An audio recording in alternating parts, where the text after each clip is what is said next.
આજે આ વિધાનસભાનું ચોથું સત્ર મળવા જઈ રહ્યું છે ત્યારે બજેટ સત્રની અંદર આમ આદમી પાર્ટી દ્વારા ગુજરાતના યુવાનોના ખેડૂતોના દરેક મુદ્દે જ્યાં જ્યાં જરૂરિયાત લાગશે ત્યાં સરકારને વિરોધ પક્ષમાંથી વિરોધ કરી અને સરકારનું ધ્યાન દોરવામાં આવશે.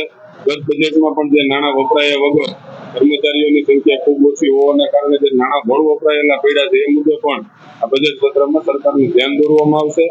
જે અમારા મુદ્દાઓ ઘણા સમયથી જેનું સોલ્યુશન ના થયું હોય એ તમામ મુદ્દાઓ અમે પ્રશ્નના રૂપમાં વિધાનસભામાં રજૂ કર્યા હોય ત્યારે દરરોજ પ્રશ્નોત્તરી કાળમાં પણ સરકારને જે મુદ્દાઓ છે એ મુદ્દે ધ્યાન દોરવામાં આવશે.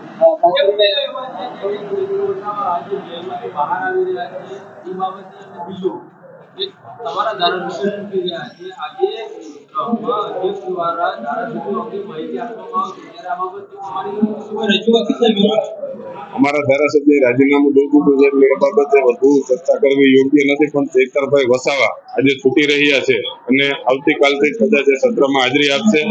અને આપ સૌ ગુજરાતની સમગ્ર જનતા જાણે છે કે ચૈતરભાઈ ઉપર જે ખોટા કેસો કરવામાં આવ્યા અને જેને હેરાન કરવામાં આવ્યા છે એ તમામ મુદ્દાઓ શક્ય ત્યાં અમે ગૃહમાં રજૂ કરશું અને આવતીકાલથી ચૈતરભાઈ સત્રમાં હાજરી આપશે.